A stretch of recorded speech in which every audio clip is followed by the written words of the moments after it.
Students of Carrington Primary School had spent a day during September cleaning up Throsby Creek as their contribution to Earth Week and the Tidy Towns campaign. Their hard work was realised by members of the Keep Australia Beautiful Committee, who decided to award each of the 68 pupils a medallion in recognition of their work, the first school in Australia to receive such an award. Lord Mayor Joy Cummins also presented the school with a certificate of appreciation from Newcastle City Council for the students' hard work in cleaning up the creek. In another school presentation today, awards were presented to primary students who topped the 1982 Hunter Region Mathematics competition. It is the second such competition to be conducted throughout the region. This year, more than 4,000 students from 125 schools took part. The overall winner and first in the Year 6 division was Stephen Pratt from New Lambton Public School, who also won a place in last year's competition. The top student in Year 5 was Brett Shearer from Singleton Public School.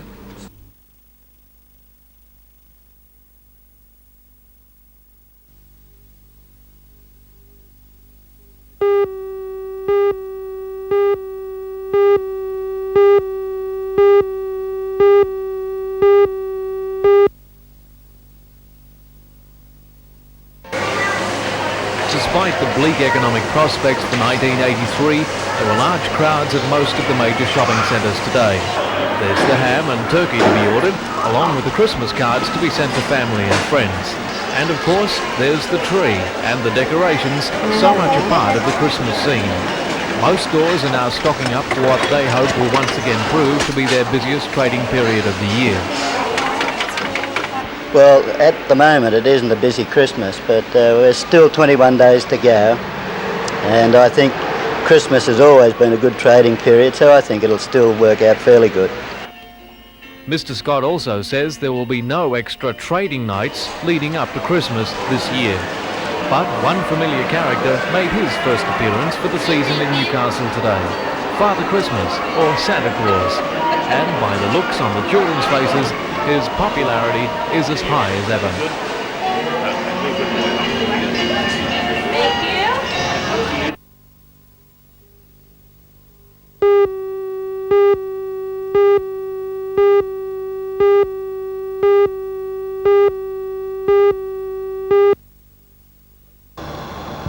Legislation for random breath testing is yet to be passed by the New South Wales Parliament, but it is expected to be law and operating in 2 weeks' time.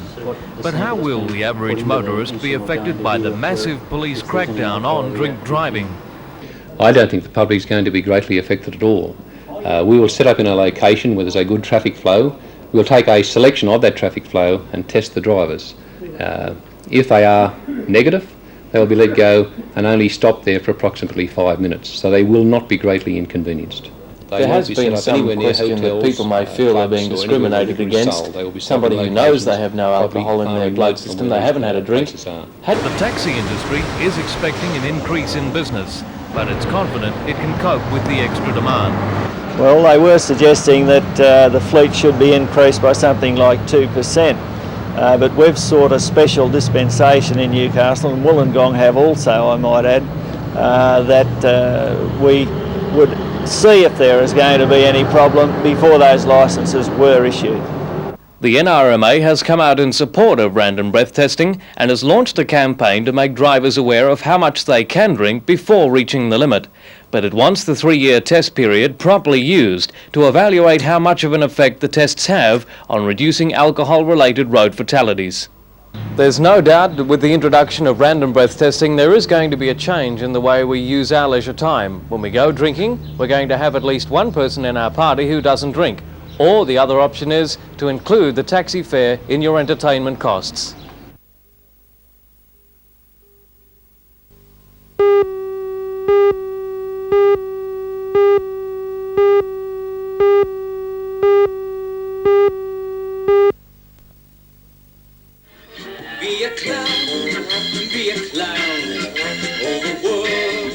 The special summer pantomime has been organised for children of all ages. There'll be a puppet show including the ever-popular Punch and Judy, Aladdin and His Lamp, Charlie Chaplin, and even the chance to see some mime acts. Here's just a snippet of what to expect from the show. They will face you with dread. If you become a dentist, they'll be glad when you're dead. You'll get a bigger hand if you can stand on your head. Be a clown, be a clown, be a clown.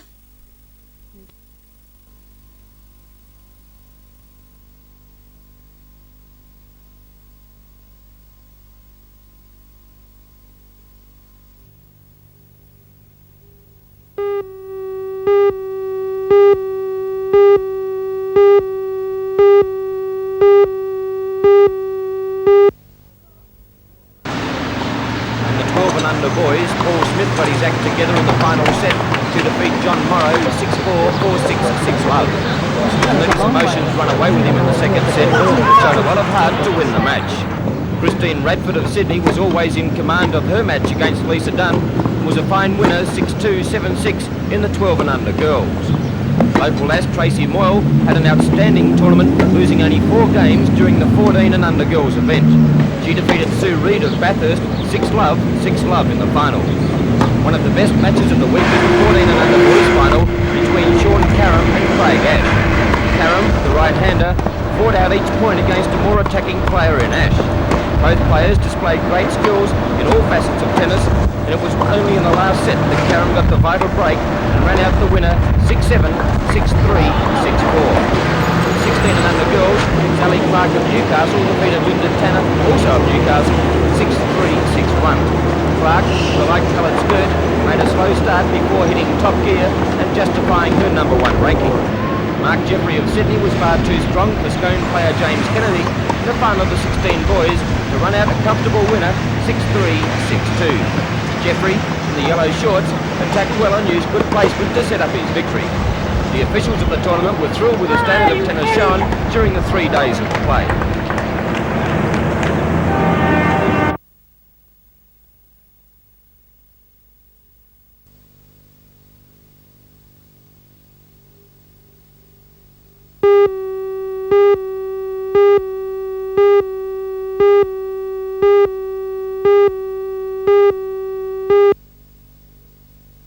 Assistance given to us from the Tomigo Aluminium to declare this 9-hole golf course open.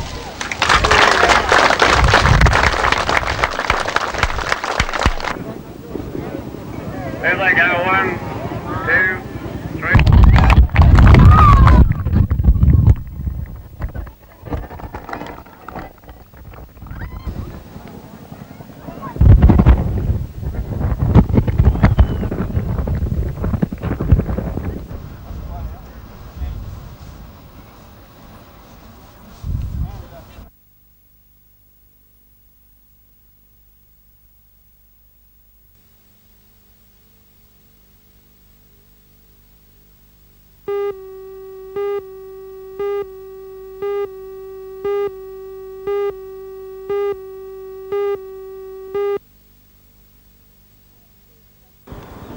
Plans for a spastic centre in the Hunter Valley were first drawn up in the early 1970s.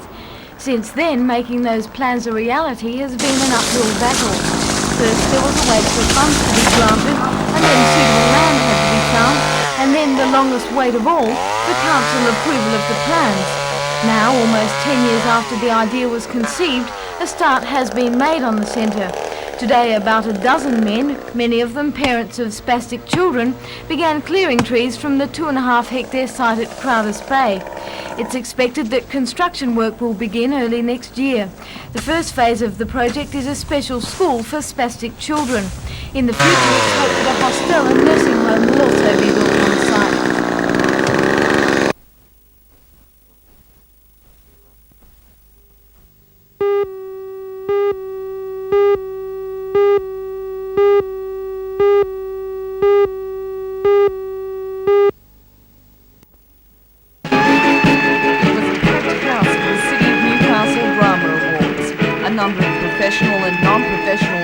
Directors, set designers and choreographers received CONDAs for their work throughout the year.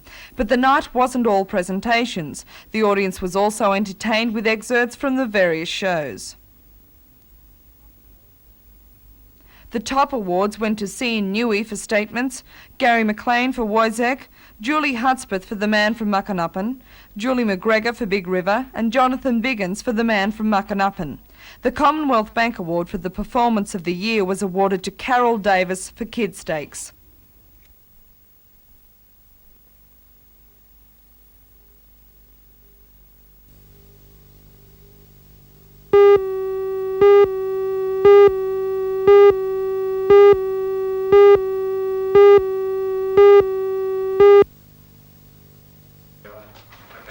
It has taken months for the Council to reach this stage. The 1983 budget has been complicated by increased costs, reduced concessions and new regulations laid down by the state government.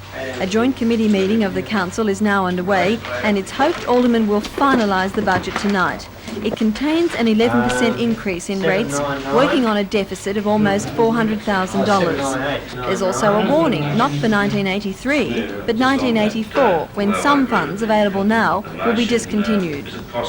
The thing that does worry me, frankly, is the year after budget, 1984-85.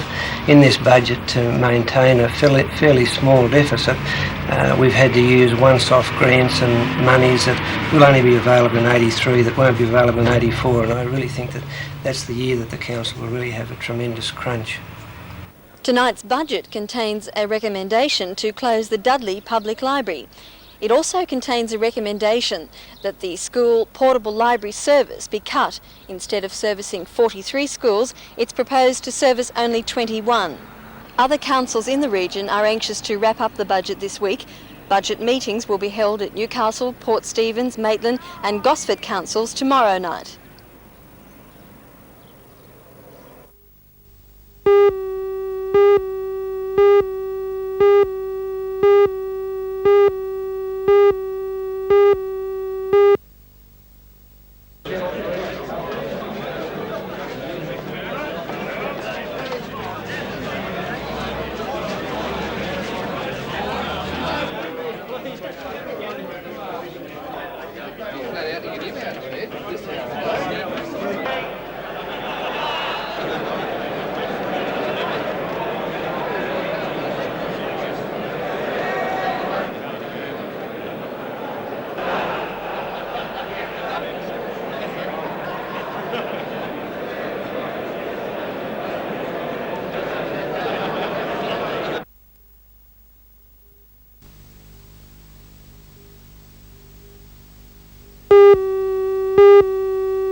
Merry Christmas, children.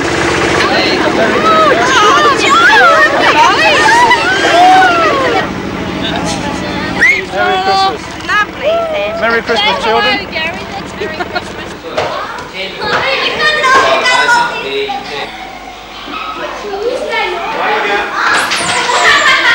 We're rolling.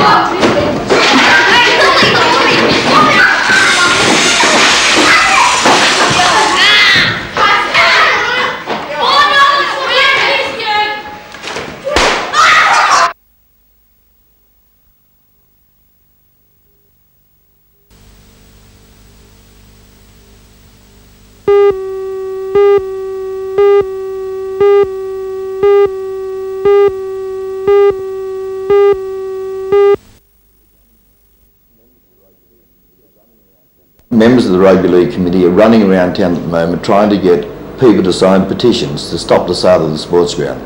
Now the simple fact of the matter is that actually what they're doing, they're petitioning for the denial of job opportunities for 200 young people who may be related to them, maybe their sons or daughters. Do you think the protest just stops at rugby league supporters, or do you think, as one person pointed out, sell the sports ground and you're selling Cessnock? John, all the aldermen are agreed that we're pursuing the right course. All the officers of council agree. The simple fact, as soon as all the people of Cessnock are informed about the true facts, they will agree too. What we can do, we've got a sports ground across there which is in poor shape. We've got a grandstand which is falling down around its ears. And in recent years, its chief claim to fame is that you get splinters in your backside every time you move in the grandstand. Now, it's going to cost well in excess of $200,000 to replace that. Now, is it fair that we should use hundreds of thousands of ratepayers' money to, you know, update an old sports ground? Wouldn't it be a better deal for the ratepayers of this city if a deluxe sports ground was provided at no cost to themselves?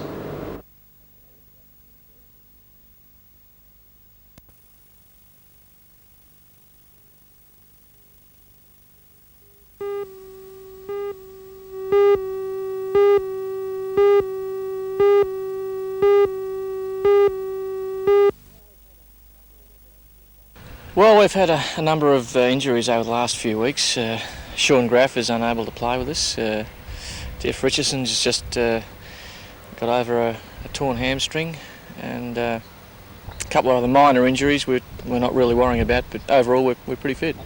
Okay, what about your own career? You'd be looking to get back in the Australian side, and you're going well enough to be considered, certainly.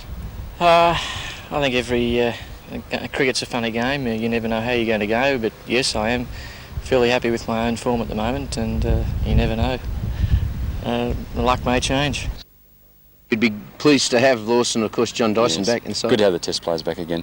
They're both in tremendous form. John hasn't probably reproduced the big scores that we know he can, but we're pretty confident that he'll do it against Victoria. You very nearly have a pace attack to match our Test attack. I mean, there's plenty of good fast bowlers around. You've got three of them. Yes, that's right. Yeah, we've got a tremendous attack. Jeff is bowling very quick at the moment and straight, which is great. He hasn't always bowled straight, but he's bowling a very good line and length at the moment. Lenny's out to prove a point, so you know, he's raring to go. Sure. And as I said, Michael is bowling the best that he's ever bowled. Well, Graham Yallop's in good form, and the Victorians, with their good match against the New Zealanders, are a real hurdle, even though they're pretty well down. Yes, they haven't had too much success in the Shield so far, but I don't take that into account. They are a good side. They've got 3 or 4 very good players, experienced players.